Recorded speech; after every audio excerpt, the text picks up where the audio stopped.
السلام عليكم.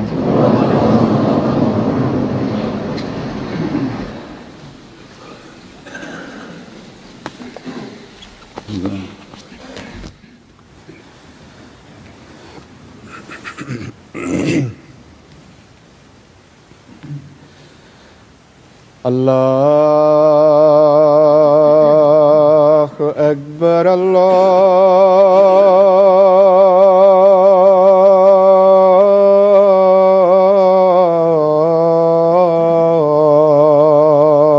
أكبر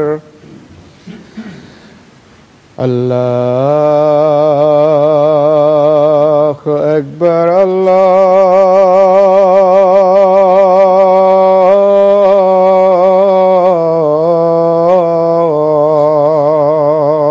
أكبر. أشهد أن لا إله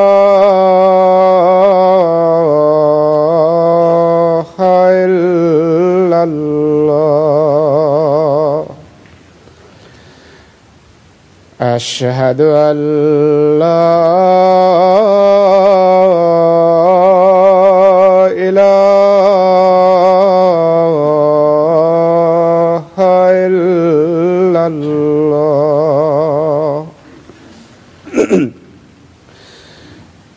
أشهد أن محمدًا رسول الله.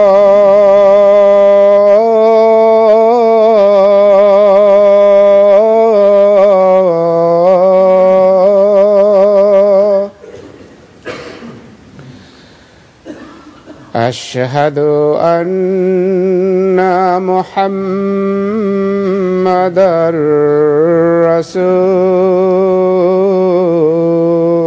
الله. حي على الصلاة.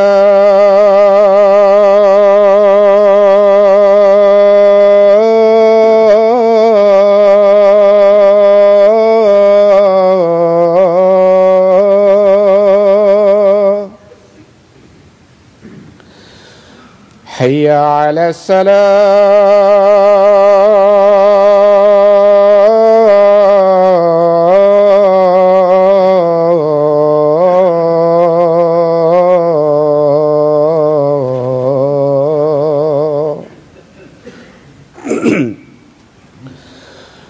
حي على الفلاح.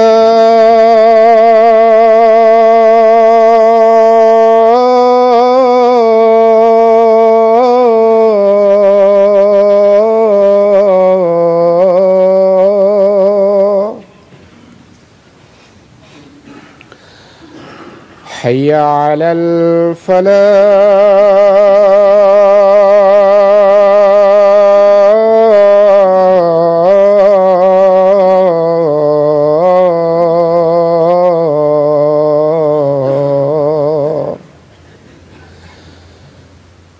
الله أكبر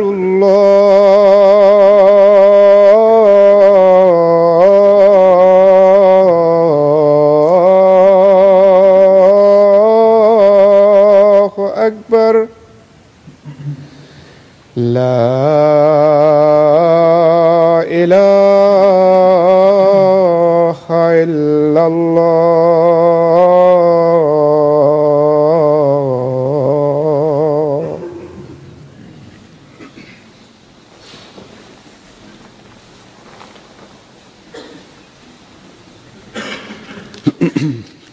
السلام عليكم ورحمة الله.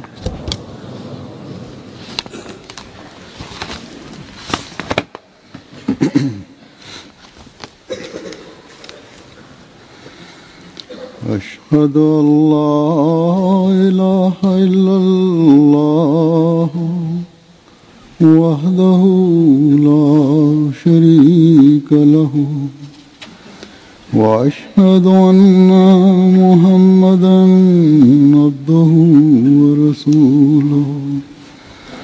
أما بعد فأعوذ بالله من الشيطان الرجيم. بسم الله الرحمن الرحيم الحمد لله رب العالمين الرحمن الرحيم مالك يوم الدين إياك نعبد وإياك نستعين اهدنا الصراط المستقيم صراط الذين أنعمت عليهم غير المغضوب عليهم ولا الضالين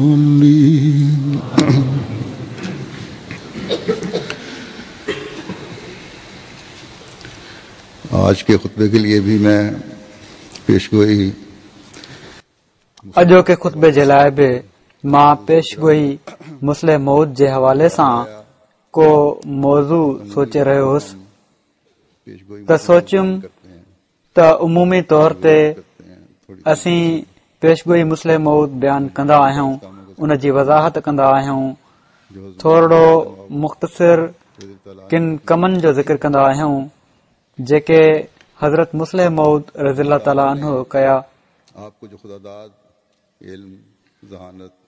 अल्लाह ताला खेनि जेको ख़ुदादाद इल्म ज़हानत फिरासत अता फरमाई हुई उन जा केतिरा ई पहलू आहिनि ख़िलाफ़त खां पहिरियां बि संदन तहरीरूं ऐं तकरीरूं इल्म ऐं मारिफत सां भरियल आहिनि संदन किताब तकरीरूं ऐं मज़मून अनवारुल उलूम जे नाले सां जेको किताब आहे मुख़्तलिफ़ जुल्दनि में छापियल आहिनि हाणे ताईं 23 जिल्दूं इन जूं छपजी चुकियूं आहिनि ऐं हर जुल्द जा 600 खां वधीक सुफ़ा आहिनि मज़ीद बि इंशाअल्लाह छपजंदा ही मुकमिल न आहिनि थिया अहिड़ी तरह संदन जुमे जा खुतबा आहिनि ही बि केतिरा ई आहिनि जंहिंजा 24 जुल्द छपजी चुका आहिनि ऐं ही बि अहिड़ी तरह हर जुल्द जेको आहे 600 खां वधीक उन जा सुफ़ा आहिनि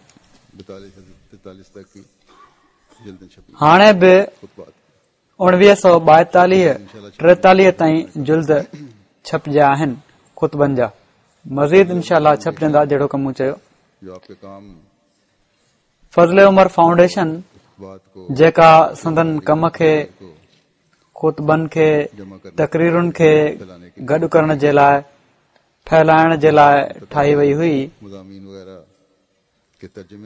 उहा हिननि तकरीरुनि ऐं मज़मूननि वग़ैरह जा तर्जुमा बि मुख़्तलिफ़ ज़ुबानुनि में कराए रही आहे ऐं इंशाअल्लाह ताला अंग्रेज़ी में त शायदि जल्दी मुहैया थी वञनि किन किताबनि जा कुझु मौजूद बि आहिनि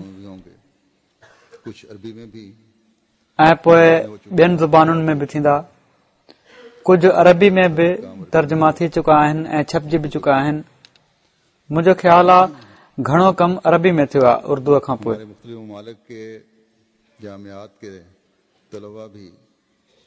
असांजे मुख़्तलिफ़ मुल्कनि जे जामियात जा शागिर्द बि इन्हनि जा तर्जुमा कनि पिया था मकालो जेको शाहिद पास करण जे लाइ लिखियो वेंदो आहे त उन्हनि खे बि इहे किताब तर्जुमो करण लाइ ॾिना वेंदा आहिनि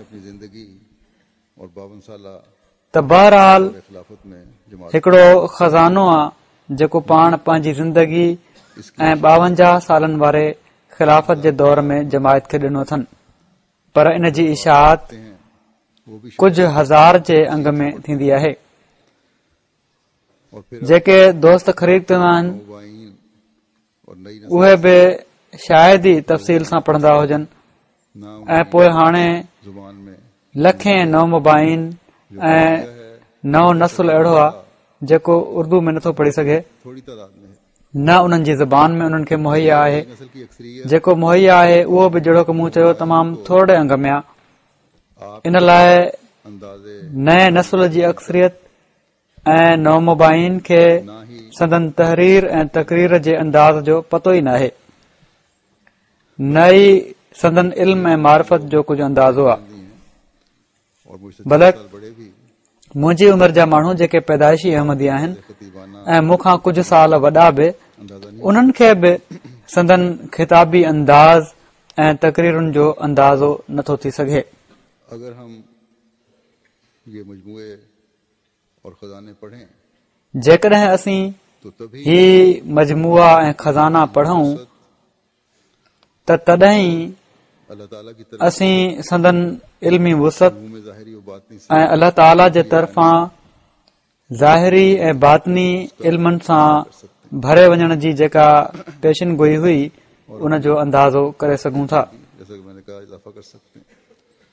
ऐं पंहिंजे इल्म में बि जहिड़ो की मूं चयो वाधारो करे सघूं था। ऐसी सहूलत नहीं थी वीडियो ऑडियो जी उन ज़माने में अहिड़ी सहूलियत न हुई। आखिरी सालों में जेके हिकु ॿ तकरीरूं हुयूं लूप ते रिकॉर्डिंग थींदी हुई संदन खिलाफ़त जे दौर जे आख़िरी सालनि में, जमाना से उहा बि रिकॉर्डिंग जेका कई वई उहा बि इम्तिदाद ज़माना सां टाइम गुज़रण सां गॾोगॾु काफ़ी हद ताईं उन जो आवाज़ उहो एॾो सुठो नाहे रहियो का जो अंदाज था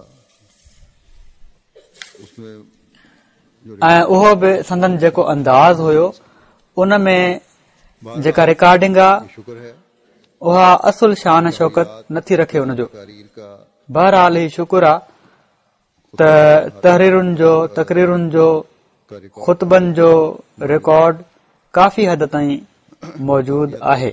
इसलिए मैंने कहा है कि उस जमाने में काफ़ी हद ताईं इन लाइ मूं चयो आहे एहसास होता है जो उन ज़माने में ज़ूद नवीस लिखंदा हुआ मुकम्मल तौर पर ऐं किन जॻहियुनि ते ही अहसास थिए थो त ज़ूद नवीस जॾहिं लिखंदा हुआ त उन्हनि मुकमिल तौर ते कुझु नोट न आहिनि कया खुतबा ऐं तकरीरूं ऐं तहरीरूं या मुकमिल फिक्रा न आहिनि लिखिया विया। आज मैंने बजाय इसके कुझु ॻाल्हियूं लिखण खां रहिजी वयूं आहिनि।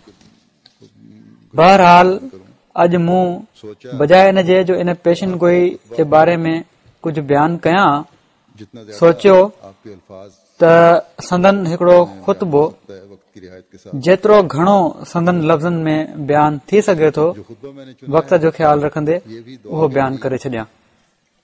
और खुदा जेको खुतबो मूं चूंडियो आहे हीअ बि दुआ जा तरीक़ा कि वही तमाम कुदरतों ऐं ख़ुदा ताला ते यकीन, और जो वो चाहता है ही यकीन त उहो ई सभिनी कुदरतुनि जो मालिक आहे ऐं जेको हू चाहींदो आहे उहो ई थींदो आहे। इन में इहो मज़मून आहे। खारिक आदत हीउ मज़मून मूं इन लाइ बि चूंडियो आहे जो अॼुकल्ह बि जेकॾहिं असीं ख़ारिक आदत नतीजा ॾिसण चाहियूं था त हिन मज़मून जे सही इदराक 1900 ऐं इन ते अमल जी ज़रूरत आहे। हीउ खुतबो 10 अप्रैल 1942 जो आहे।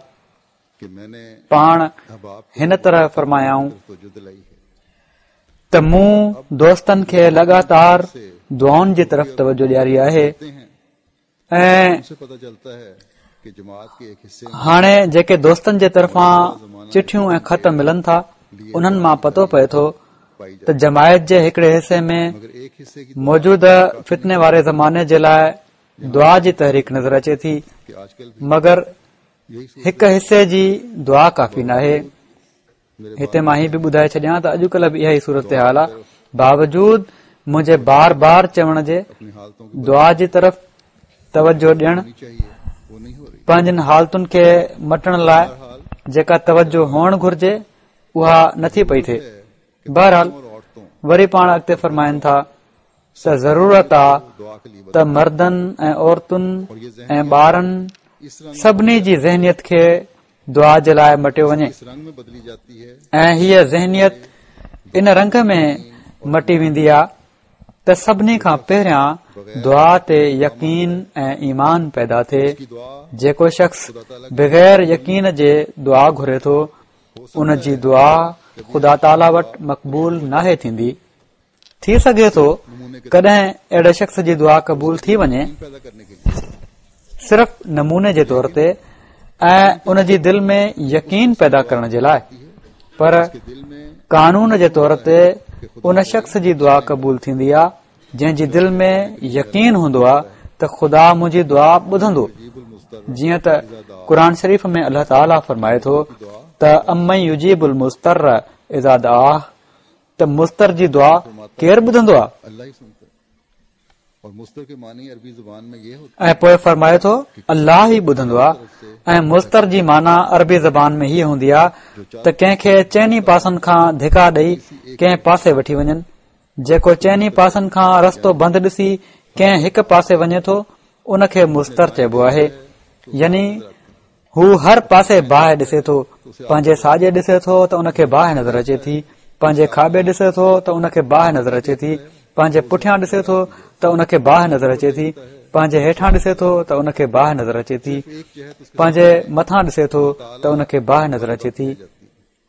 सिर्फ़ हिकिड़ो पासो उन जे साम्हूं ख़ुदा ताला वारो बाक़ी वञी बचे थो ऐं उन ते उन जी नज़र पए थी। ॿिए हर हंधि उनखे बाहि बाहि नज़र अचे थी, मगर सिर्फ़ हिकु पासे उनखे अमुन नज़र अचे थो। इन मां तव्हां समझी सघो था त मुस्तर जे मज़मून में यकीन नज़र अचणु ज़रूरी आहे। मुस्तर जी सिर्फ़ इहा ई माना न आहे त उन जी दिल में घबराहट हुजे, छो त घबराहट में बाज़ दफ़ा हिकिड़ो शख़्स तमामु घणो कंहिं पासे हली पवंदो आहे बिना इन यकीन जे त जंहिं पासे हू वञे पियो थो उते उनखे अमुन हासिल थींदो बि या न। बल्कि के माण्हू घबराहट में अहिड़े पासे हलिया वेंदा आहिनि जिथे ख़ुदि ख़तरो मौजूद हूंदो आहे ऐं हू उन खां बची न आहिनि सघंदा। सो सिर्फ़ इज़्तिराब जो दिल में पैदा थियणु इज़्तिरार ते दलालत नथो करे। इज़्तिरार ते उहा ई हालत दलालत कंदी आहे जॾहिं चइनी पासे का पनाह जी जॻह इंसान खे नज़र न ईंदी हुजे ऐं हिक तरफ़ नज़र ईंदी हुजे। ॼण त इज़्तिरार जी न सिर्फ़ हीअ निशानी आहे त चइनी पासे बाहि नज़र ईंदी हुजे, बल्कि हीअ निशानी बि आहे त हिक पासे अमुन नज़र ईंदो हुजे ऐं इंसान चई सघंदो हुजे त उते बाहि नाहे, त उहा ई दुआ ख़ुदा ताला वटि क़बूल कई वेंदी आहे। जंहिंखे करण महल बानो इन रंग में उन जे साम्हूं हाज़िर थींदो आहे, उनखे यकीन हूंदो आहे त सवाइ ख़ुदा जे मुंहिंजे लाइ ॿी का पनाह जी जॻह नाहे। इहा ई उहा मुस्तर जी हालत आहे जंहिंखे रसूल करीम सल्लल्लाहु अलैहि वसल्लम हिननि लफ़्ज़नि में बयानु फरमायो आहे त ला मलजा वला मनजा मिनक इल्ला इलैक, त ऐ ख़ुदा ला मलजा वला मनजा मिनक, तुंहिंजे अज़ाब ऐं तुंहिंजे तरफ़ां अचण वारनि इब्तिलाहनि खां का पनाह जी जॻह नाहे, का ख़ौफ़ जी जॻह नाहे सवाइ इन जे जो मां सभिनी पासनि खां मायूस थी ऐं अखियूं ॿूटे तुंहिंजे पासे अची वञा। त ला मलजा वला मनजा वारी जेका हालत आहे इहा ई इज़्तिरार जी कैफ़ियत आहे। ऐं जॾहिं ख़ुदा क़ुर में चयो त अम्मन युजीबुल मुस्तर्र इज़ा दआह,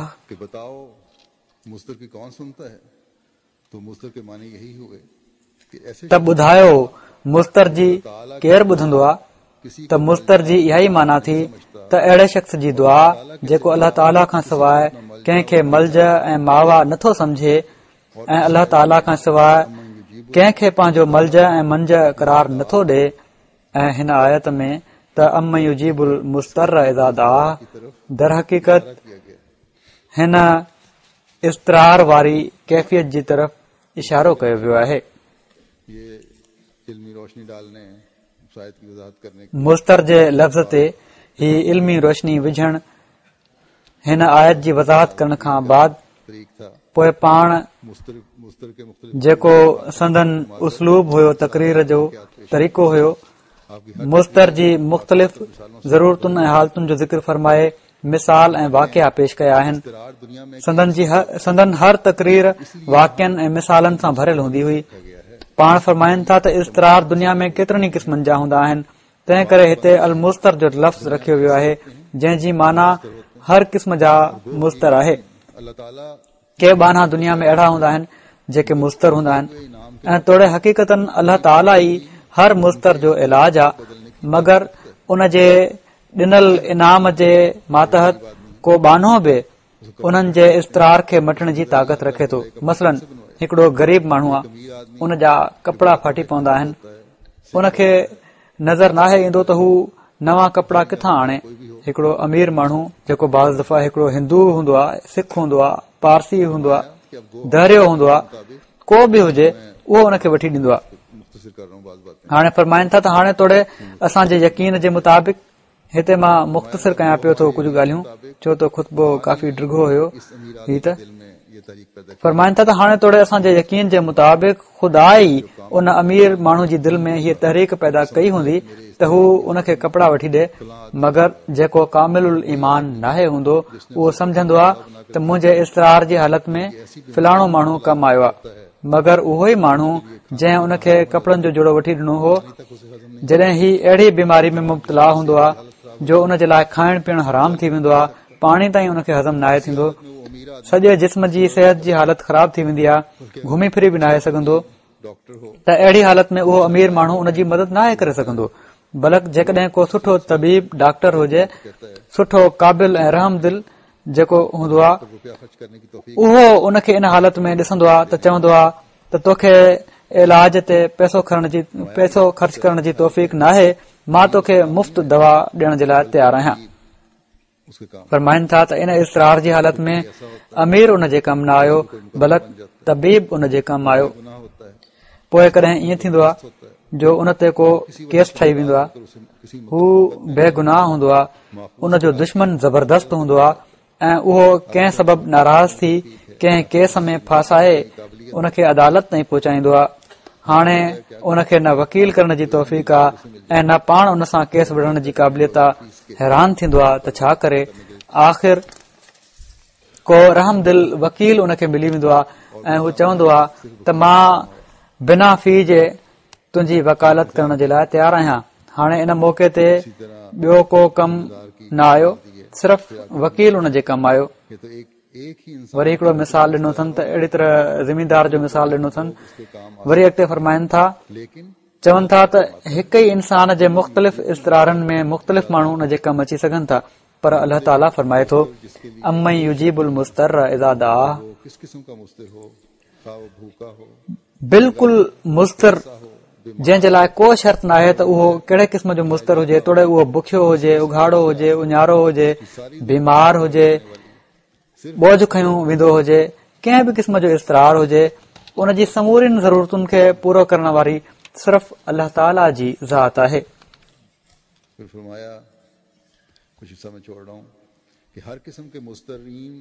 वरी फरमाइनि था, कुझु हिसो मां छॾियां पियो थो, त हर क़िस्म जे मुस्तरनि जूं ज़रूरतूं पूरो करण वारी ख़ुदा जी ज़ात हूंदी आहे। इंसान जे इस्तरार जूं हज़ारे हालतूं हूंदियूं आहिनि, भला इन्हनि हालतुनि में को बादशाह बि कंहिंजे कमु नथो अची सघे, भला इन्हनि हालतुनि में त को बादशाह बि कंहिंजे कमु नथो अची सघे। समझो त हिकिड़ो शख़्स वॾो बीमार आहे, हाणे बादशाह जो खज़ानो हुन जे कमु नथो अची सघे, बादशाह जूं फ़ौजूं हुन जे कमु नथियूं अची सघनि, बादशाह जी वेझड़ाइप उन जे कमु नथी अची सघे। उन जे कमु त अल्लाह ताला ई अची सघे थो, जेको हर क़िस्म जी बीमारियुनि खे ख़तमु करण जी ताक़त रखे थो। या हिकिड़े झंग मां टपण वारो शख़्स जंहिं ते बगड़ या शींहं ओचितो टपो ॾेई हमलो थो करे, उहो तोड़े बादशाह जो केॾो ई दादलो छो न हुजे, या बादशाह जो पुट ई छो न हुजे, बादशाह उन जे कहिड़ो कमु अची सघे थो। फरमाइनि था, झंग में त हू अकेलो वञी रहियो हूंदो आहे, जो शींहं या चीतो या बगड़ो जे साम्हूं अची वेंदो आहे। अहिड़ी हालत में उते अल्लाह ताला जी ज़ात आहे जेका कमु ईंदी आहे, को इंसान कमु नथो अची सघे। त जेसि ताईं इंसान जे अंदरि ही यकीन पैदा न थिए त हर क़िस्म जे इस्तरार जी हालत में अल्लाह ताला ई कमु ईंदो आहे, उन वक़्त ताईं हू मुस्तर नथो चवराए सघे। ये उस जमाने की बात है जब इंडिया पाकिस्तान इकट्ठे थे।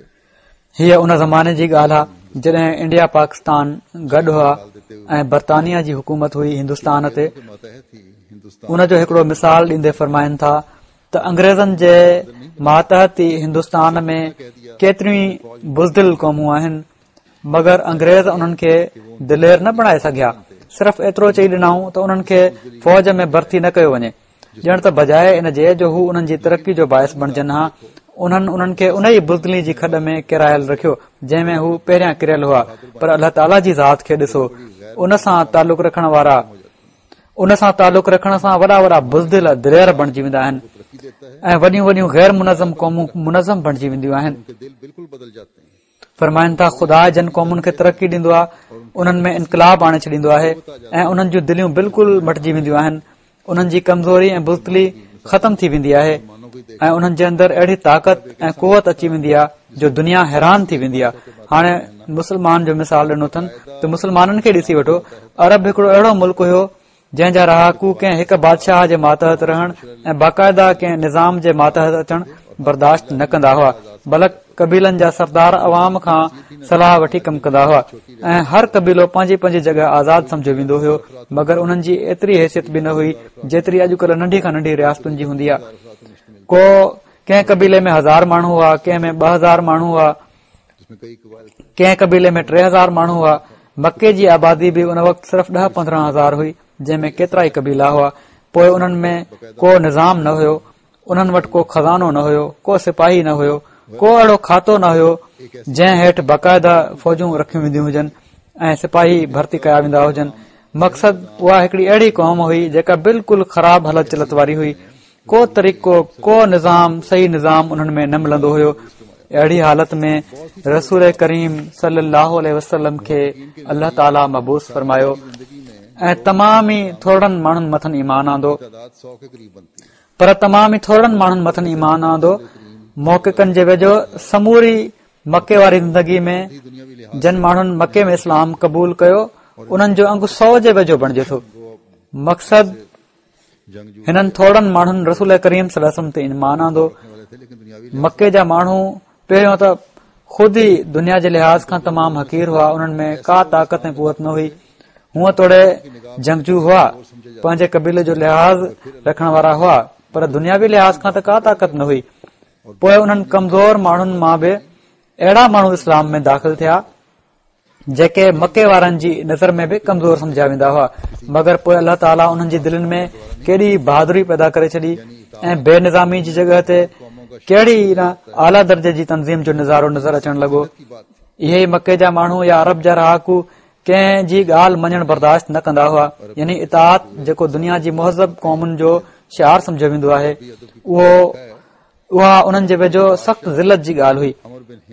पोइ हिकिड़ो पुराणो अरब जो हिकिड़ो मशहूर किस्सो आहे, उनजो मिसाल ॾींदे पाण फरमाइनि था त ॾिसो, अरबी अदब जे किताबनि में लिखियल आहे त अरब में हिकिड़ो बादशाह अमर बिन हिंद हुयो। उन हिकिड़े इलाइक़े ते जेको शाम ऐं इराक जी तरफ़ हुयो हुकूमत क़ाइमु कई ऐं अरब जे लिहाज़ खां एतिरे क़दुरु शौक़त हासिल करे वरिती जो उन सोचियो त सॼो अरब मुंहिंजी ॻाल्हि मञे थो। हिकिड़े ॾींहुं दरबारियुनि सां उन ॻाल्हाईंदे चयो, छा अरब में को अहिड़ो शख़्स बि आहे जेको मुंहिंजी ॻाल्हि मञण खां इनकार करे सघे? उन्हनि चयो त हिकिड़ो शख़्स अमर बिन कलसूम आहे जेको पंहिंजे कबीले जो सरदार आहे। असांजे ख़्याल में उहो अहिड़ो शख़्स आहे जेको तव्हांजी इताअत न कंदो। उन चयो, ठीकु आहे, मां इन जी तस्दीक करण जे लाइ उन खे घुरायां थो। जीअं त बादशाह अमर बिन कलसूम खे दावत ॾिनी ऐं उन खे ख़त लिखियईं त तव्हां हिते अचो, तव्हां सां मिलण लाइ दिलि थी चए। जीअं त हू कबीले जा कुझु माण्हू साण करे अची वियो, जीअं अरब जो दस्तूर हुयो। बादशाह उन वक़्तु कंहिं जॻह खेमनि में तरसियल हुयो, उते ई अची उन पंहिंजा खेमा हया। उन अमर बिन कलसूम खे हीउ बि लिखियो हुयो बादशाह त पंहिंजी वालदा ऐं ॿियनि मिटनि माइटनि खे बि साण वठी अचिजांइ। जीअं त हू उन जे मुताबिक़ पंहिंजी वालदा खे बि वठी आयो। अमर बिन हिंद पंहिंजी वालदा खे चयो, यानी बादशाह, त कमु कंदे कंदे अमर बिन कलसूम जी माउ खां को नंढो कमु वठी ॾिसजांइ त जीअं पतो पइजी सघे त हिननि माण्हुनि जी कहिड़ी हालत आहे। त जीअं त जॾहिं हू खाधो खाइण वेठा त अरब जे दस्तूर जे मुताबिक़ तोड़े हू बादशाह चवराए पियो, मगर उन जी माउ पाण खाधो विराइण लाइ वेही रही, पंहिंजे पुट जे लाइ बि ऐं अमर बिन कलसूम जे लाइ बि। ॼण त अमर बिन हिंद जी वालदा उन वक़्तु अमर बिन कलसूम ऐं उन जे ॿियनि मिटनि माइटनि जो कमु करे रही हुई, बादशाह जी वालदा। सो अहिड़े वक़्त में अमर बिन कलसूम जी माउ जो कंहिं कम में हथ वंडाइण हरगिज़ उन जी बेइज़ती जो मूजिब न पियो थी सघे, छो त बादशाह जी माउ बि कमु करे रही हुई। छो त जॾहिं बादशाह जी माउ ख़ुदि अहिड़ो कमु करे रही हुई त उन ई कम में अमर बिन कुलसूम जी माउ जो हथ वंडाइण हरगिज़ का अहिड़ी ॻाल्हि न हुई जेका उन जे शान ऐं इज़त जे ख़िलाफ़ हुजे हा। मगर वाक़ियो छा थो थिए, खाधो विराइण महिल हिकिड़ो थाल कुझु मुफ़ासिले ते पियो हुयो। अमर बिन हिंद जी वालदा खाधो विराईंदे विराईंदे उनखे चवण लॻी त माई थोरो उहो थाल त ओर ते सुरकाए ॾिजांइ मूंखे। उनखे हीअ बि ज़रूरत न थी त इन खां वधीक उन खां को कमु वठी सघे, कमु करण जे लाइ चए। पर तारीख़ुनि में लिखियल आहे त जीअं ई उन बादशाह जी माउ उन अरब कबीले जे सरदार अमर बिन कुलसूम जी वालदा खे हीअ ॻाल्हि चई, उहा अरब कबीले जे सरदार जी माउ उथी खड़ी थी ऐं उन ज़ोर सां सॾ करण शुरू करे ॾिना त ओ इब्न कुलसूम, तुंहिंजी माउ जी बेइज़ती थी वई। अमर बिन कुलसूम उन वक़्तु बादशाह सां गॾु खाधो खाई रहियो हुयो ऐं खाधो खाइण जे करे उन पंहिंजी तलवार हिकु पासे टंगे छॾी हुई। पर जीअं ई उन पंहिंजी माउ जो आवाज़ ॿुधो, उन पंहिंजी माउ खां वञी हीउ न पुछियो त तुंहिंजी कहिड़ी बेइज़ती थी आहे। हू घबराए उथी बीठो ऐं हेॾे होॾे ॾिसण लॻो। खेमे में बादशाह जी तलवार टंगी पई हुई। उन तकड़ में तलवार म्यान मां कढी ऐं बादशाह खे क़तल करे छॾियईं ऐं ॿाहिरि निकिरी उन पंहिंजे कबीले वारनि खे चयो त बादशाह जो समूरो माल मता लुटे वठो। त अरब माण्हू कंहिंजी इताअत बर्दाश्त न करे सघंदा हुआ। पर पोइ इन्हनि अरबनि खे असीं ॾिसूं था त मोहम्मद रसूलुल्लाह सल्लल्लाहु अलैहि वसल्लम जे ज़माने में कहिड़ी तरह अल्लाह ताला उन्हनि जूं दिलियूं मटे छॾियूं। उन्हनि अरबनि मां हिकिड़ा अकुलमंद ऐं पढ़ियल लिखियल ऐं पंहिंजी क़ौम जा मोज़िज़ माण्हू हज़रत अब्दुल्ला बिन मसूद घिटी मां लंघे रहिया हुआ ऐं रसूल करीम सल्लल्लाहु अलैहि वसल्लम मस्जिद में वाइज़ फरमाए रहिया हुआ। हू उन ई वाइज़ खे ॿुधण जे लाइ मस्जिद ॾांहुं वञी रहिया हुआ। उते कंहिं सबबु माण्हुनि खे जॾहिं पाण सॻोरनि सल्लल्लाहु अलैहि वसल्लम फरमायो त माण्हू वेही रहनि मस्जिद में,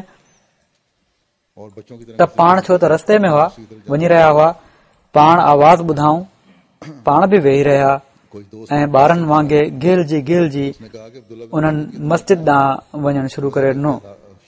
को दोस्त जेको भरिसां लंघियो उन चयो त अब्दुल्ला बिन मसूद, ही तूं कहिड़ी खिल जहिड़ी हरकत शुरू करे ॾिनी आहे जो ज़मीन ते वेठे वेठे हले पियो थो, सही तरह छो थो हली? उन चयो त असुल ॻाल्हि हीअ आहे त मूंखे मोहम्मद रसूलुल्लाह सल्लल्लाहु अलैहि वसल्लम जो आवाज़ आयो हुयो त वेही रहो। मां पंहिंजी दिलि में सोचियो त मूंखे कहिड़ी ख़बर त मां ओसि ताईं जीअरो पहुचां या न पहुचां। ईअं न थिए मुंहिंजो ख़ात्मो मोहम्मद रसूलुल्लाह सल्लल्लाहु अलैहि वसल्लम जी नाफ़रमानी में थिए। तंहिं करे मां हिते ई वेही रहियुसि ऐं मां वेठे वेठे मस्जिद ॾांहुं वञणु शुरू करे ॾिनो आहे। हाणे थोरी भेट कयो हिन वाक़े जी अमर बिन कुलसूम जे वाक़े सां त हिकिड़े बादशाह जी दावत ते हू वञे थो। हुन जी माउ खे बादशाह जी माउ को वॾो कमु नथी ॿुधाए, बल्कि उहो ई कमु ॿुधाए थी जेको उहा पाण करे पई थी ऐं पंहिंजे पुट खां घटि रुतबो रखण वारे शख़्स जे लाइ करे पई थी। ऐं पोइ उहो कमु को वॾो कमु बि न आहे जेको करे रही हुई, उन में बि हिकिड़ो तमामु मामूली नंढड़ो कमु करण जे लाइ उनखे चए थी। पर उन जी तबियत इन ॻाल्हि खे बर्दाश्त नथी करे सघे ऐं हेॾां हू ॻाल्हि चवे थी, होॾां हू लोड़ करणु शुरू थी वञे त मुंहिंजी बेइज़ती थी वई। मगर उन ई गिरोह जो हिकिड़ो माण्हू घिटी में रसूल करीम सल्लल्लाहु अलैहि वसल्लम जो आवाज़ ॿुधे थो ऐं घिटी में ॿुधी उते ई वेही थो रहे ऐं अहिड़ी हरकत करे थो जेका दुनिया में आम तौर ते ज़लील सम्झी वेंदी आहे। वरी लिखनि था, तव्हां यकीनन इन खे पागल सम्झंदव, मगर असहाबनि जी हीअ हालत हुई जो हू पंहिंजो पाण खे पागल ई करे वेठा हुआ मोहम्मद रसूलुल्लाह सल्लल्लाहु अलैहि वसल्लम जी इताअत में, छो त हू सम्झंदा हुआ त मोहम्मद रसूलुल्लाह सल्लल्लाहु अलैहि वसल्लम जी इताअत ख़ुदा जी इताअत आहे। वरी अॻिते ही लिखनि था हज़रत मुस्लिम मौद त पोइ मदीने जा माण्हू लड़ाई जे कम में तमामु अदना ऐं ज़लील सम्झिया वेंदा हुआ। जीअं असांजे मुल्क में कुझु क़ौमूं लड़ाई जे फन जे क़ाबिल न आहिनि सम्झी वेंदियूं, मदीने जा माण्हू बेशक अमीर हुआ ऐं उहे सुठा ज़मींदार हुआ, मगर जीअं असांजे मुल्क में के क़ौमूं किन पेशनि जे करे ज़लील सम्झी वेंदियूं आहिनि, अहिड़ी तरह हू ज़लील सम्झिया वेंदा हुआ, छो त हू बनी ॿारो कंदा हुआ ऐं बनी ॿारे खे अरब माण्हू पसंदि न कंदा हुआ। एक गांव में बसते अरब माण्हू इन ॻाल्हि ते नाज़ कंदा हुआ त उन्हनि वटि हेतिरा घोड़ा आहिनि, हेतिरा उठ आहिनि, हू हीअं धाड़ा था हणनि, अहिड़ी तरह माण्हुनि ते हमला था कनि। मगर मदीने जा माण्हू हिकिड़े ॻोठ में रहंदा हुआ ऐं ॿनी ॿारो कंदा हुआ। न हू धाड़ा हणंदा हुआ, न हू उठ ऐं घोड़ा घणा रखे सघंदा हुआ, छो त जेकॾहिं हू उठ ऐं घोड़ा रखनि हा त खाराइनि किथां हा। तंहिं करे हू ॿियनि अरबनि जी नज़र में कुझु घटि सम्झा वेंदा हुआ। अरब जा माण्हू त उन्हनि जे बारे में चवंदा हुआ त हीअ त भाॼियूं धाॼियूं पोखण वारा आहिनि, इन में कहिड़ो शुक आहे त जेके माण्हू आसूदायब में वधी वञनि, बाग ठाहे वठनि, ॿनी बारे में मशगूल थी वञनि या माल ऐं दौलत गॾु करण लॻी पवनि, उन्हनि छा विढ़णो आहे। ऐं उहे त केतिरनि ई पीढ़ियुनि खां नस्लनि बाद नस्लनि इहो ई कमु कंदा पिया अचनि। तंहिं करे हू लड़ाई जोगा न सम्झा वेंदा हुआ। फरमाइनि था त अरब जी नज़र में मदीने जा माण्हू कमज़ोर सम्झा वेंदा हुआ ऐं हिकारत सां हू उन्हनि जे बारे में चवंदा हुआ त हीअ त ॿनी ॿारो करण वारा माण्हू आहिनि। मगर इन्हनि माण्हुनि में ॾिसो त रसूल करीम सल्लल्लाहु अलैहि वसल्लम सां तालुक़ पैदा करण खां बाद इन्हनि में केॾो वॾो अज़ीम शान फ़र्क़ु पैदा थी वियो जो उहे ई भाॼी भूती पोखण ऐं ॿनी ॿारो करण वारा माण्हू दुनिया जा बहितरीन सिपाही बणिजी विया। बदर जे मौके ते मके जा वॾा वॾा सरदार गॾु हुआ ऐं हू सोचनि पिया त अॼु मुस्लमाननि जो ख़ात्मो करे छॾींदा। उन ॾींहुं 1000 तजुर्बेकार सिपाही जेको केतिरियूं ई जंगियूं ॾिसी चुको हुयो ऐं जंहिंजो ॾींहुं राति जो शुगुल लड़ाइनि में शामिल थियण ऐं दुश्मननि ते तलवारूं हलाइण हुयो, मुस्लमाननि जे मुक़ाबले में सिफ़ूं ठाहियूं बीठा हुआ ऐं मुस्लमान सिर्फ़ 313 हुआ। किन तारीख़ुनि में लिखियल आहे त हिननि 313 मुस्लमाननि मां किन वटि तलवारूं ताईं न हुयूं ऐं उन्हनि लठियूं आंदियूं हुयूं। अहिड़े बिना सामान सड़े वारी हालत में जॾहिं रसूल करीम सल्लल्लाहु अलैहि वसल्लम जंग जे लाइ हलिया त अंसारी छोकरनि ज़िद कयो त असां बि साण हलंदासीं। आख़िर रसूल करीम सल्लल्लाहु अलैहि वसल्लम उन्हनि खे साण हलण जी इजाज़त ॾेई छॾी। हज़रत अब्दुर्रहमान बिन औफ जेके तमामु दिलेर ऐं तजुर्बेकार सिपाही हुआ, चवनि था त उन ॾींहुं असांजी दिलनि जे जोश खे को शख़्स न पियो ॼाणे सघे। असीं सम्झूं पिया त अॼु जॾहिं त ख़ुदा असांखे विढ़ण जी इजाज़त ॾेई छॾी आहे, असीं मके वारनि खां उन्हनि ज़ुल्मनि जो पला वठंदासीं जेके उन्हनि असां ते कया। मगर हू चवनि था त सुठो सिपाही तॾहिं सुठो विढ़ी सघंदो आहे जॾहिं उन्हनि जो साॼो ऐं खाॿो पासो मज़बूत हुजे। उते बि के सुठा विढ़ण वारा मौजूद हुजनि। जॾहिं हू हमिलो करे ऐं दुश्मननि जी सिफ़ुनि में घिड़ी वञे त उहे ॿई उन जी पुठी खे दुश्मननि जे हमले खां महफ़ूज़ रखनि। इन लाइ दिलेर सिपाही हमेशा विच में बीहारिया वेंदा आहिनि त जीअं उन्हनि जे साॼे खाॿे हिफ़ाज़त जो ख़ासि सामान रहे ऐं जॾहिं हू दुश्मन जी सिफ़ खे चीरे अॻिते वधनि त उन्हनि जी पुठ जी हिफ़ाज़त थींदी रहे। हज़रत अब्दुर्रहमान बिन औफ चवनि था त इहो ई सोचे मां पंहिंजे साॼे खाॿे ॾिठो त ॾिसां मुंहिंजे साॼे खाॿे केरु आहे। चवनि था मुंहिंजी जो नज़र पई त मूं ॾिठो त उहे ई 2 अंसारी छोकिरा 15-15 सालनि जी उमिरि जा मुंहिंजे साॼे खाॿे बीठा हुआ। पहिरियों त ही मदीने जा रहण वारा आहिनि। चवनि था मूं सोचियो दिलि वहिजी वई। जिथां जा माण्हू लड़ाई जे फन खां अण वाक़िफ़ आहिनि, पोइ ही 15-15 सालनि जा छोकिरा हिननि मुंहिंजी छा हिफ़ाज़त करणी आहे त अॼु मुंहिंजे दिलि जे जोश जी जेका हालत आहे उहा दिलि में ई रहंदी ऐं मां पंहिंजी हसरत कढी न सघंदुसि। त बहरहाल उनजो ख़ुलासो बयानु करे थो छॾियां। चवनि था मां दिलि में इहो ई सोचे रहियो हुउसि त मुंहिंजे साॼे पासे खां मुंहिंजी कुख में ठूठ लॻी। मूं पोइते मोटी ॾिठो, छोकिरे ॾांहुं ॾिठो त मूंखे छा थो चवणु चाहे। उन पंहिंजो वात मुंहिंजे कन जे वेझो आंदो ऐं उन आस्तड़े मूंखे चयो त चाचा उहो अबू जहल केरु आहे जेको रसूल करीम सल्लल्लाहु अलैहि वसल्लम खे तकलीफ़ूं ॾींदो हुयो। मुंहिंजी दिलि चए थी अॼु मां उन खां पला वठां। अञा चवनि था त मां उनखे जवाबु ॾियणो ई हो जो ॿिए पासे खां मूंखे हिकिड़ी ठूठ लॻी। उन बि मुंहिंजे कन जे वेझो पंहिंजो वात आणे चयो त चाचा उहो अबू जहल कहिड़ो आहे जेको रसूल करीम सल्लल्लाहु अलैहि वसल्लम खे तकलीफ़ूं ॾींदो हुयो। मुंहिंजी दिलि चए थी त अॼु उन खां पला वठां। पाण चवनि था त मुंहिंजी दिलि में ही ख़्यालु न आयो त अबू जहल जेको सरदार आहे ऐं लश्कर जे विच में आहे, वॾा तजुर्बेकार ऐं जंगजू क़िस्म जा माण्हू उन सां गॾु बीठा हूंदा त उन ताईं पहुचां मां ऐं उनखे क़तल कयां। पर हिननि ॿारनि इहो सोचियो हो। बहरहाल चवनि था मूं इशारो कयो ऐं 2 ॿारनि जी ख़्वाहिश हुई त मां ई नेमत खे बजा आणियां, यानी ही इनाम मूंखे मिले त मां अबू जहल खे क़त्ल करण वारो बणिजां। मगर हिननि खे हज़रत मुस्लिम मऊद रज़ियल्लाहु ताला अन्हु फरमाइनि था त अब्दुर्रहमान बिन औफ जी त हीअ हालत हुई जो हू परेशान हुआ, मगर हिननि खे हीअ ख़बर न हुई त हिननि ॿिन्ही जी दिलनि में ईमान हिकिड़ो जज़्बो पैदा करे फिटी हुयो। अब्दुर्रहमान बिन औफ चवनि था त हिननि ॿिन्ही जे सुवाल सां मुंहिंजी दिलि ते हैरत तारी थी वई, इन सां मुंहिंजी दिलि ते हैरत तारी थी वई ऐं मूंखे उन्हनि जे ईमान खे ॾिसी ॾाढो ताजुब थियो। जीअं त मां आंगुर खणी ही ॿुधाइण जे लाइ त तव्हांजी सोच केॾी न नामुमकिन आहे, चयो त हू कल्बे लश्कर में यानी विच में बिल्कुलु जेको शख़्स घोड़े ते सुवार आहे ऐं मथे खां वठी पेरनि ताईं मुसल्ला ऐं जंहिंजे अॻियां ॿ जरनेल उघाड़ियूं तलवारूं खणी पहिरो पिया था ॾियनि, उहो अबू जहल आहे।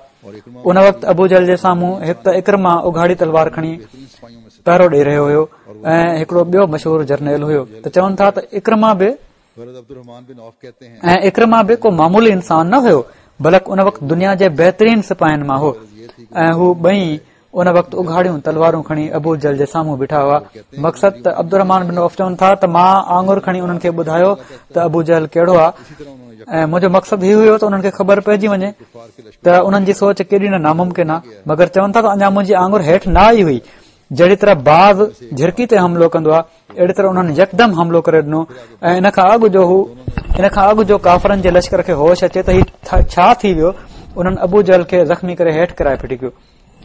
उन्हनि मां हिकिड़े जो हथु वढिजी वियो त हू वढियल हथ खे परे उछलाए वरी अॻिते वधियो ऐं ॿिन्ही अबू जहल खे ज़ख़्मी करे हेठि किराए छॾियो ऐं अहिड़ी तरह बदर जी जंग बिना जरनेल जे विड़ी वई। फरमाइनि था ॾिसो उहा क़ौम जेका एॾो ज़लील समझी वेंदी हुई जो उन जे माण्हुनि खे लड़ाई जे क़ाबिल न समझो वेंदो हुयो, मोहम्मद सल्लल्लाहु अलैहि वसल्लम ते ईमान आणण जो तुफ़ैल उन्हनि में केॾो न तग़युर पैदा थियो जो अबू जहल मरे थो त इन हसरत सां त मूंखे मदीने जे ॿिनि छोकरनि मारियो। हू चए थो मरण जी परवाह नाहे, सिपाही जंग में मरंदा ई आहिनि, मूंखे हसरत ऐं अफ़सोस आहे त ही त मदीने जे ॿिनि छोकरनि मूंखे मारियो। ॼण त उहे माण्हू जिन खे अरब सिपाही ताईं न समझंदा हुआ, जॾहिं मोहम्मद रसूलुल्लाह सल्लल्लाहु अलैहि वसल्लम ते ईमान आणंदाऊं त ख़ुदा जंहिंजे कब्ज़े में दिलियूं आहिनि ऐं जेको कमज़ोर खे कवि बणाइण जी ताक़त रखे थो, उन्हनि खे अहिड़ो बहादुर ऐं जरी बणाए छॾियो जो हिकिड़ो तजुर्बेकार जरनेल जंहिं ॻाल्हि खे नामुमकिन समझे पियो, ख़ुदा उहो कमु उन क़ौम जे ॿिनि ॿारनि जे हथां कराए छॾियो। पोइ अरब माण्हुनि जे अंदरि एतिरे क़दुरु गैरत हूंदी हुई जो हू गैरत में पंहिंजी हर शइ कुर्बान करण जे लाइ तयारु थी वेंदा आहिनि। मगर ॾिसो पोइ कहिड़ी तरह ख़ुदा उन्हनि जी दिलियूं मटे छॾियूं ऐं उन्हनि जी दिलनि मां कूड़ी गैरत जो अहसास ताईं ख़तमु थी वियो। ऐं उहो वाक़ियो पोइ पाण बयानु फरमायो अथनि उन शख़्स जो जेको हिकिड़ी छोकिरी सां शादी करणु चाहे पियो ऐं उन जे पीउ वटि वियो, उन चयो मूंखे छोकिरी ॾेखार, उन चयो न छोकिरी मां नथो ॾेखारे सघां। हू रसूल करीम सल्लल्लाहु अलैहि वसल्लम वटि वियो ऐं चवण लॻो या रसूल अल्लाह मां हिकिड़ी छोकिरीअ सां शादी करणु चाहियां थो, मगर उन जो पीउ छोकिरी जी शिकिल मूंखे नथो ॾेखारे। रसूल करीम सल्लल्लाहु अलैहि वसल्लम फरमायो हू ग़लती थो करे, उनखे छोकिरी ॾेखारे छॾणु घुर्जे। हू वरी उन वटि पहुतो ऐं चवण लॻो त तूं इनकार कयो हुयो ऐं चयो हुई त मां छोकिरी नथो ॾेखारियां। मां इन बारे में रसूल करीम सल्लल्लाहु अलैहि वसल्लम खां पुछियो आहे ऐं पाण फरमायो अथनि त निकाह जे मौक़े ते छोकिरी खे ॾिसी वठणु जाइज़ आहे। पीउ चवण लॻो जाइज़ हूंदो पर मां तोखे कोन ॾेखारींदुसि, पंहिंजी गैरत ॾेखारी उन, तूं कंहिं ॿिए हंधि रिश्तो करे वठि।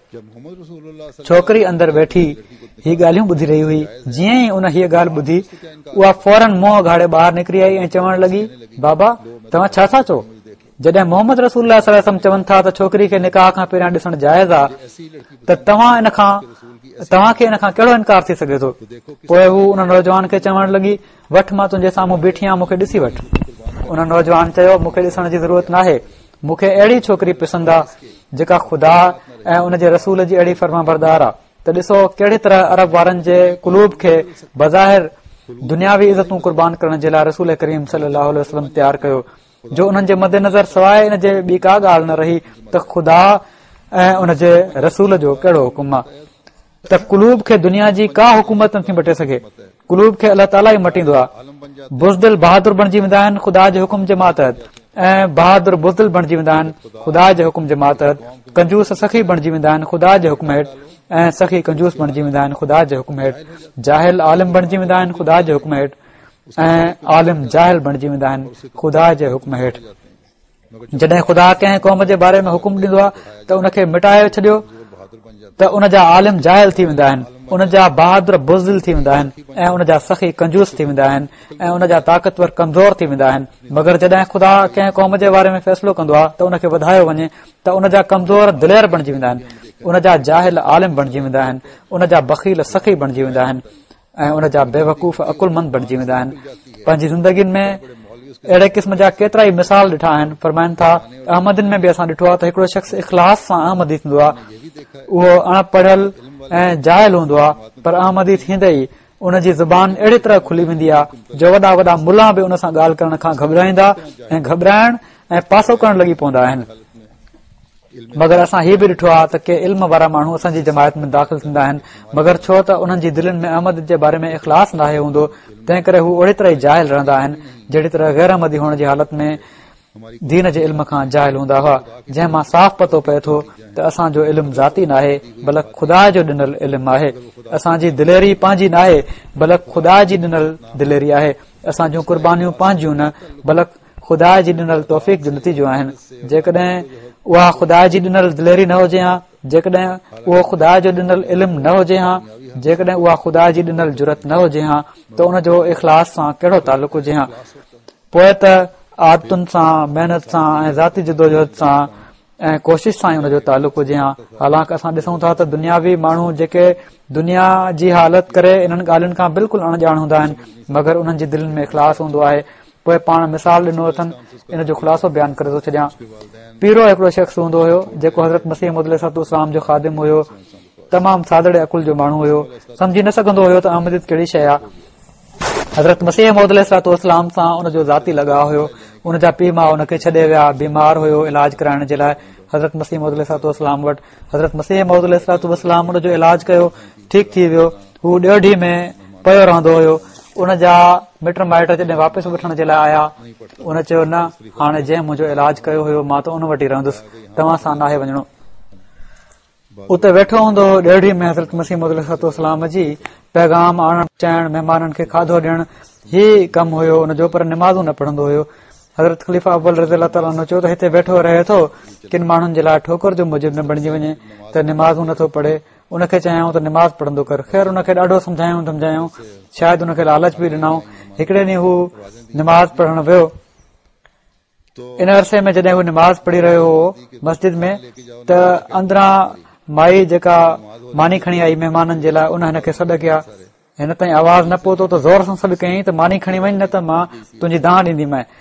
उन वक़्तु निमाज़ थी रही हुई, अतहियात में वेठा हुआ, तशहद में वेठा हुआ सभई। त उतां ई वेठे वेठे मस्जिद में जॾहिं उन ॾाढियां सॾु कयुसि त उन आवाज़ पीरे ताईं पहुतो त पीरे उते ई उनखे जवाबु ॾिनो त ठहर जा, अतहियात पढ़ लवां ते आंदा। त मतिलब बि अतहियात पढ़ी वठां त अचां थो। त हीअ हालत हुई उन्हनि जी दिमाग़ जी। पर उन वक़्तु हज़रत मुस्लिम मौद फरमाइनि था त कादियान में पोस्ट ऑफिस न हूंदी हुई, रेल न हुई, तार घर वग़ैरह कुझु न हुयो ऐं स्टेशन बि न हुई। मौलवी मोहम्मद हुसैन साहब बटालवी जेके स्टेशन ते माण्हू लहंदा हुआ उते बटाले में, त उते वञी उन्हनि माण्हुनि खे बरगलाईंदा हुआ त कादियान न वञो, तव्हांजो ईमान ख़राब थी वेंदो। हिकिड़े ॾींहुं उनखे ॿियो को शिकार न मिलियो सॼो ॾींहुं स्टेशन ते फिरण सां, त पीरे खे कंहिं कम सांगे का बिल्टी छॾाइण जे लाइ, तार ॾियण जे लाइ मोकिलियो वियो हुयो उते, त उनखे उन पकड़े वरितो। हू चवण लॻो त पीरा तुंहिंजो त ईमान ख़राब थी वियो, मिर्ज़ा साहब काफ़र ऐं दजाल आहे, नऊज़ बिल्लाह, तूं पंहिंजी आकबत उन जे पुठियां लॻी छो थो ख़राब करें। पीरो हिन जूं ॻाल्हियूं ॿुधंदो रहियो। उन हिन खां पुछियो, जॾहिं सभई ॻाल्हियूं करे वरितई त पोइ पीरे खां पुछियईं त ॿुधाए मुंहिंजूं ॻाल्हियूं कीअं आहिनि। पीरो चवण लॻो, मौलवी साहब मां त अणपढ़ियल ऐं जाहिल आहियां, मूंखे न इल्म आहे, न मां मसला समझी थो सघां, पर हिकिड़ी ॻाल्हि आहे जेका मां बि सम्झां थो ऐं उहा हीअ आहे त मां सालनि खां बिल्टियूं वठण ऐं तारूं ॾियण जे लाइ हिते अचां थो ऐं मां ॾिसां थो त तव्हां हमेशा स्टेशन ते अची माण्हुनि खे कादियान वञण खां मना कंदा आहियो। तव्हां जूं हाणे ताईं शायदि इन कोशिश में केतिरियूं जुतियूं घसी वयूं हूंदियूं, मगर मौलवी साहब पोइ बि तव्हांजी को नथो ॿुधे ऐं मिर्ज़ा साहब कादियान में वेठा आहिनि ऐं पोइ बि माण्हू उन्हनि ॾांहुं छिकजंदा पिया था अचनि। आख़िर का त ॻाल्हि आहे जंहिंजे करे ही फ़र्क़ु आहे त ॾिसो ही केॾो न लतीफ़ ऐं सही जवाब आहे। उनखे को दलील न पियो अचे, का शइ उनखे न पई अचे, पर ही कुदरती जवाब हुयो जेको अल्लाह ताला पीरे खे सेखारियो, जंहिंजी निमाज़ जी हालत मूं ॿुधाई आहे तव्हांखे। त फरमाइनि था त अल्लाह ताला पंहिंजे बाननि ऐं पाण सां तालुक़ रखण वारनि खे बाज़ दफ़ा अहिड़ियूं ॻाल्हियूं सम्झाए छॾींदो आहे जो इंसान जो अकुल हैरान थी वेंदो आहे, छो त उन वटि यानी अल्लाह ताला वटि सभई सामान मौजूद आहिनि ऐं जंहिं शइ जी कमी हुजे उहा उन वटि मौजूद हूंदी आहे। अकुल जी कमी हुजे त उन वटि मौजूद आहे, जुरत जी कमी हुजे त उहा उन वटि मौजूद आहे, सखावत जी कमी हुजे त उहा उन वटि मौजूद आहे, सिहत जी कमी हुजे त उहा उन वटि मौजूद आहे, इज़त जी कमी हुजे त उहा उन वटि मौजूद आहे, माल जी कमी हुजे त उहा उन वटि मौजूद आहे। मक़सद हर शइ जा खज़ाना उन वटि मौजूद आहिनि ऐं हू पंहिंजे बाननि खे उन्हनि खज़ाननि मां अहिड़े रंग में हिसो ॾींदो आहे जो इंसान हैरान थी वेंदो आहे। वरी फरमाइनि था त हिते ई कादियान में हिकु दफ़ो पादरी ज़ैमर आयो जेको दुनिया जो मशहूर तरीन पादरी हुयो ऐं अमरीका जो रहण वारो हुयो ऐं उते हिकिड़े तमामु वॾे तबलीगी रिसाले जो एडिटर बि हुयो ऐं अहिड़ी तरह सॼी दुनिया जी ईसाई तबलीगी सोसाइटियुनि में हिकिड़ो अलॻि मुक़ाम रखे पियो। उन कादियान जी बि ॻाल्हि ॿुधी हुई। जॾहिं हू हिंदुस्तान आयो त ॿियूं जॻहियूं ॾिसण खां पोइ हू कादियान आयो ऐं उन सां गॾु हिकिड़ो ॿियो पादरी गार्डन नाले बि हुयो। डॉक्टर ख़लीफ़ा रशीदुद्दीन साहिब मरहूम उन वक़्तु जहिड़ा हुआ। उन्हनि उन वक़्तु कादियान जूं उन्हनि खे समूरियूं जॻहियूं ॾेखारियूं, मगर पादरी साहिब पंहिंजे नेशदनी खां यानी डंग हणण खां न मुड़ी सघिया। उन्हनि ॾींहनि में अञा कादियान में टाउन कमेटी न ठही हुई ऐं घिटिन में तमामु घणो गंद पियो हूंदो हुयो। पादरी ज़ैमर ॻाल्हियुनि ॻाल्हियुनि में खिली चवण लॻो त असां कादियान बि ॾिसी वरितोसीं ऐं नए मसीह जे ॻोठ जी सफ़ाई बि ॾिसी वरितीसीं। डॉक्टर ख़लीफ़ा रशीदुद्दीन साहिब उनखे खिली चवण लॻा, पादरी साहिब अञा पहिरें मसीह जी हुकूमत हिंदुस्तान ते आहे ऐं ही उन जी सफ़ाई जो नमूनो आहे। नए मसीह जी हुकूमत क़ाइमु नाहे थी। इन ते हू शर्मसार थियो। वरी हज़रत मुस्लिम मऊद रज़ियल्लाहु ताला अन्हु फरमाइनि था त उन्हनि मूंखे पैगाम मोकिलियो त असीं मिलण चाहियूं था। मुंहिंजी तबियत ठीकु न हुई, बहरहाल चवनि था मूं मिली वरितो। पादरी ज़ैमर चवण लॻा त मां हिकु ॿ सुवाल करणु चाहियां थो। मूं चयो फरमायो। चवण लॻो इस्लाम जो अक़ीदो तनासुख जे बारे में छा आहे? छा हू इन मसइले खे मञे थो या इन जो इनकार थो करे? जीअं ई उन ही सुवाल कयो मन अल्लाह ताला मुंहिंजी दिलि में विझी छॾियो त हिन जो सुवाल मां मतिलबु ही आहे त तव्हां जेको मसीह मौत खे मसीह नासरी जो बरूज़ ऐं उन जो मसील चओ था त छा इन मां ही मतिलबु आहे त मसीह नासरी जो रूह हुननि में अची वियो आहे? जेकॾहिं इहो ई मतिलबु आहे त ही तनासुख थियो ऐं तनासुख जो अक़ीदो क़ुर शरीफ़ जे ख़िलाफ़ आहे। जीअं त मूं उन्हनि खे खिली चयो, पादरी साहब तव्हांखे ग़लती लॻी आहे। असां ही नथा सम्झूं त मिर्ज़ा साहब में मसीह नासरी जो रूह अची वियो आहे, बल्कि असीं इन माना में खेनि मसीह नासरी जो मसील चऊं था त पाण मसीह नासरी जे अख़लाक ऐं रूहानियत जे रंग में रंगीन थी आया आहिनि। मूं जॾहिं ही जवाबु ॾिनो त चवण लॻो त तव्हांखे कंहिं ॿुधायो त मुंहिंजो ही सुवाल आहे? सुवाल त ॿी तरह हुयो, इनडायरेक्ट। बहरहाल चवण लॻो त मुंहिंजो मक़सदु इहो ई मालूम करणो हुयो त तव्हां कीअं था चओ। पोइ चयईं त मूं उनखे चयो त ॿियो तुंहिंजो सुवाल कहिड़ो आहे? चवण लॻो त ॿियो सुवाल ही आहे त नबी जी बहसत कहिड़ी जॻह ते हुअणु घुर्जे, यानी उनखे पंहिंजो कमु अंजाम ॾियण जे लाइ कहिड़े क़िस्म जी जॻह घुर्जे। जीअं ई उन ही ॿियो सुवाल कयो मान ॿीहर अल्लाह ताला मुंहिंजी दिलि में हीअ ॻाल्हि विझी छॾी त इन सुवाल मां उन जो ही मतिलबु आहे त कादियान हिकिड़ो नंढड़ो ॻोठ आहे, हीउ दुनिया जो मर्कज़ कीअं थो बणिजी सघे ऐं हिन नंढे ॻोठ जॻह तां सॼी दुनिया में तबलीग कहिड़ी तरह करे सघिजे थी।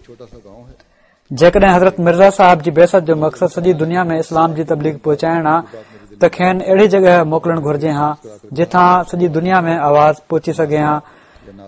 कादियान जेको हिकिड़ो नंढड़ो ॻोठ आहे उन में न, उन में खेनि मोकिलियो वियो आहे।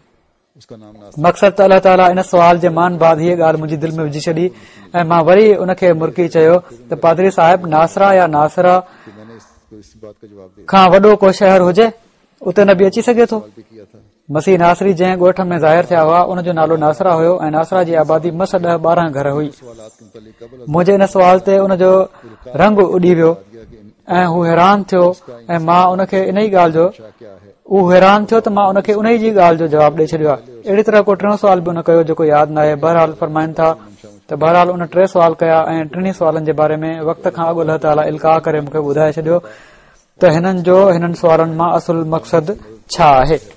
और ये तसर्रुफ ऐं बावजूद इन जे हू चकर ॾेई पहिरियां ॿियो सुवाल करे पियो पोइ बि अल्लाह ताला उन जी असल मंशा मूं ते ज़ाहिर करे छॾी ऐं हू बिल्कुलु लाजवाब थी वियो त अल्लाह ताला कुलूब ते अजीब रंग में तसरुफ़ कंदो ऐं इन तसरुफ़ हेठि पंहिंजे ॿाननि जी मदद कंदो आहे ऐं हीउ तसरुफ़ सिर्फ़ ख़ुदा जे अख़्तियार में हूंदो आहे, ॿाननि जे अख़्तियार में नाहे हूंदो।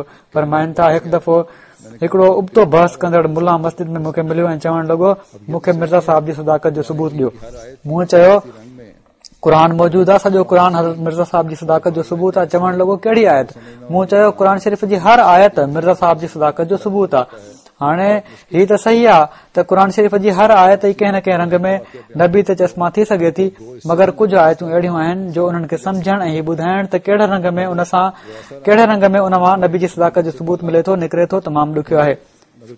समझो त कंहिं आयत में लड़ाई जो वाक़ियो बयानु थिए त हाणे तोड़े उन मां बि नबी जी सदाकत साबित करे सघिजे थी, मगर उहो अहिड़ो रंग आहे जेको आम तबियतुनि जी सम्झ खां बाला हूंदो आहे। मगर चवनि था त मूंखे उन वक़्तु यकीन हुयो त अल्लाह ताला तसरुफ़ फरमाए उन जी ज़बान मां उहा ई आयत कढाईंदो जंहिं मां तमामु वज़ाहत सां हज़रत मसीह मौऊद अलैहिस्सलाम जी सदाकत साबित थी वेंदी। त बहरहाल चवनि था आख़िर उन हीअ आयत पढ़ी त व मिनन नास मन यक़ूलु आमन्ना बिल्लाहि व बिल यौमिल आख़िर व मा हुम बिमुमिनीन। मां सम्झी वियुसि त हीउ अल्लाह ताला जो ई तसरुफ़ आहे त उन जी ज़बान मां हीअ आयत कढाई आहे। जीअं त मूं उनखे चयो हीअ आयत कहिड़नि माण्हुनि जे बारे में आहे, मुस्लमाननि जे बारे में या गैर मुस्लिम जे बारे में? उन जो सुवाल हीउ हुयो त जॾहिं मुस्लमान निमाज़ूं पढ़ंदा आहिनि, पहिरियां सुवाल हीउ करे चुको हुयो त जॾहिं मुस्लमान निमाज़ूं पढ़ंदा आहिनि, रोज़ा रखंदा आहिनि, हज ख़ुदा ऐं उन जे रसूल ते ईमान आणींदा आहिनि, त उन्हनि जे लाइ कंहिं नबी जी कहिड़ी ज़रूरत आहे? जॾहिं उन हीअ आयत पढ़ी त मां उन खां पुछियो त हीअ आयत कहिड़नि माण्हुनि जे बारे में आहे? उन चयो मुस्लमाननि जे बारे में। मूं चयो त पोइ हीअ आयत ॿुधाए थी त मुस्लमाननि में बि के माण्हू ख़राब थी वेंदा आहिनि। हू वात सां त चवंदा आहिनि त असां मोमिन आहियूं, मगर दर हक़ीक़त उहे मोमिन न आहिनि हूंदा। ऐं क़ुर हीउ ॿुधाए थो त सखणो पंहिंजो पाण खे मोमिन चई वठणु काफ़ी न आहे जेसि ताईं इंसान पंहिंजे अमल सां बि ईमान जो सबूत न ॾे। हाणे तव्हां ई ॿुधायो त जॾहिं मुस्लमान बि बिगड़जी सघनि था त छा ख़ुदा उन्हनि जी इस्लाह जे लाइ कंहिं नबी खे मोकिलींदो या न? फरमाइनि था त दिलनि जी तसली त बहरहाल अल्लाह ताला जो कमु आहे, पर बहरहाल इन ॻाल्हि ते हू चुप थी वियो। हीउ छॾियां थो वरी पाण फरमाइनि था आख़िर में त अल्लाह ताला जे तरफ़ां ई सभु कुझु ईंदो आहे, इंसानी ताक़त कुझु नथी करे सघे। इन लाइ यादि रखो दुआऊं जेसि ताईं मुस्तर थी न घुरियूं वञनि, यानी इन यकीन सां त दुनिया जी हर ज़रूरत खे पूरो करण वारी हस्ती सिर्फ़ ऐं सिर्फ़ ख़ुदा ताला जी ज़ात आहे, उन वक़्त ताईं क़बूल न आहिनि थींदियूं। बेशक दुनिया में अहिड़ा माण्हू मौजूद आहिनि जेके तोड़े ख़ुदा जे ॾिनल मां ॾींदा आहिनि, मगर बहरहाल उहे इंसान खे कपिड़ो ॾेई सघनि था। बेशक दुनिया में अहिड़ा माण्हू मौजूद आहिनि जेके तोड़े ख़ुदा जे ॾिनल मां ॾींदा आहिनि, मगर बहरहाल हू ॿियनि खे घर ई ॾेई सघनि था। बेशक दुनिया में अहिड़ा माण्हू मौजूद आहिनि जेके ख़ुदा जे ॾिनल इल्म मां ॿियनि खे फ़ाइदो पहुचाईंदा आहिनि, मगर बहरहाल उहे बीमारनि जो इलाज करे सघनि था। बेशक दुनिया में अहिड़ा माण्हू मौजूद आहिनि जेके तोड़े ख़ुदा जे ॾिनल इल्म सां ॿियनि जी हिफ़ाज़त जे लाइ हू केस बिना फी वरिते ई विढ़ी सघनि था, मगर को इंसान दुनिया जो अहिड़ो नज़र नथो अची सघे जंहिंजे हथ में ही सभई शयूं हुजनि। को इंसान अहिड़ो न आहे जंहिंजे हथ में दिलनि जी तब्दीली हुजे, को इंसान अहिड़ो न आहे जंहिंजे हथ में जज़्बात जी तब्दीली हुजे। हीअ सिर्फ़ ख़ुदा जी ज़ात आहे जंहिंजे कब्ज़े ऐं तसरुफ़ में सभई शयूं आहिनि ऐं जेको दिलनि ऐं उन जे ॻुझनि जज़्बात खे बि मटण जी ताक़त रखे थो। सो जेसि ताईं मुस्तर थी दुआ न घुरी वञे ऐं जेसि ताईं चइनी पासनि खां मायूस थी ऐं ख़ुदा ते कामिल ईमान रखी दुआ न घुरी वञे, उन वक़्त ताईं दुआ क़बूल नाहे थींदी। मगर जॾहिं इन रंग में दुआ घुरी वञे त उहा ख़ुदा जे अर्श ते ज़रूर पहुचंदी आहे ऐं क़बूल थी करे रहंदी आहे। त ही संदन अंदाज़ जूं शुरूआती झलकियूं हुयूं, जेको ख़िताब हुयो उन जूं झलकियूं हुयूं के मूं पेश कयूं। सो अॼु इन जे हवाले सां मां बि ही चवणु चाहियां थो त अॼु बि जेकॾहिं असां हालात खे मटणो आहे त सभिनी ताक़तुनि जे मालिक ख़ुदा जे अॻियां झुकणो पवंदो ऐं अहिड़ी तरह झुकणो पवंदो जहिड़ी तरह असां ही इन में ॿुधो त सभिनी ताक़तुनि जो सरचश्मो उहो ई आहे। हर क़िस्म जी मदद उन ई खां मिली सघे थी। दिलनि खे फेराइण वारो उहो आहे, दिलनि खे क़ाबू करण वारो उहो ई आहे, माण्हुनि जी ताक़तुनि खे क़ाबू करण वारो उहो ई आहे। अल्लाह करे त असां अहिड़ियूं दुआऊं घुरण वारा थियूं।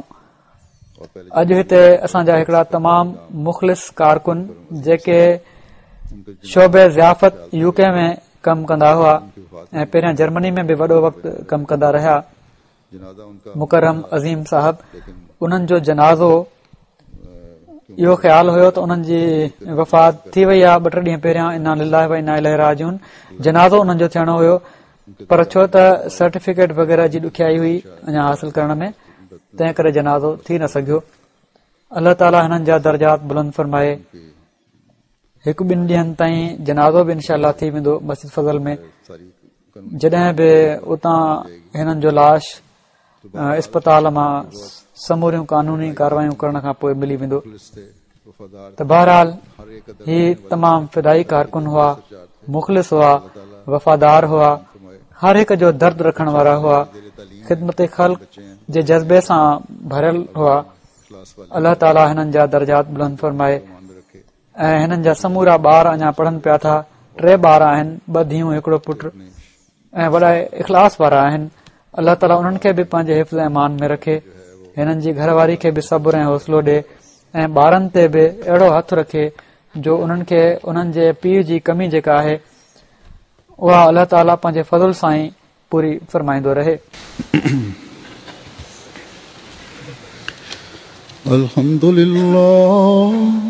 अल्हम्दुलिल्लाह नहमदुहु व नस्तईनुहु व नस्तगफिरुहु व नुमिनु बिही व नतवक्कलु अलैहि व नऊज़ु बिल्लाहि मिन शुरूरि अनफुसिना व मिन सय्यिआति अमालिना।